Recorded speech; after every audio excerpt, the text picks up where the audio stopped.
Did scientists prove the existence of the soul? Let's check out the facts. There is no scientific evidence that proves the existence of the soul. The concept of a soul is generally considered a philosophical or religious belief, and as such, it falls outside the scope of what can be empirically tested and proven by the scientific method. Scientists have explored related areas, such as consciousness and near-death experiences, but these studies have not yielded any proof of a soul that is separate from the body. Consciousness.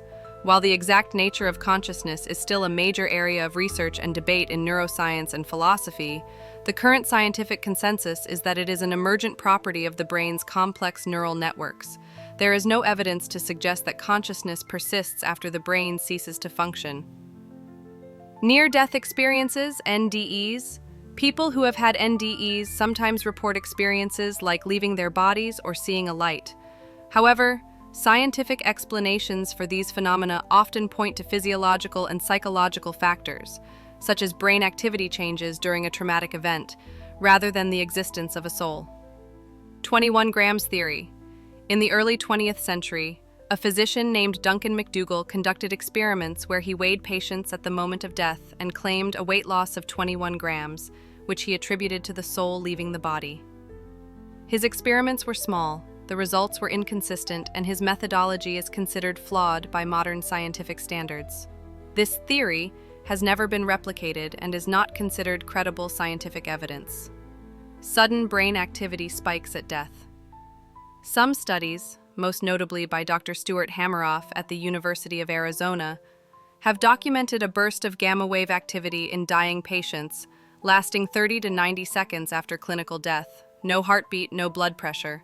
Hameroff speculates this might reflect consciousness leaving the body, possibly via quantum-level processes.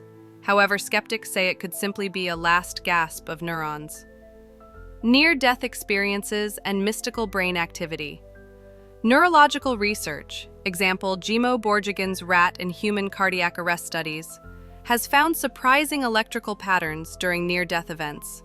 These may correlate with the vivid experiences reported, but do not conclusively show consciousness separates from the body.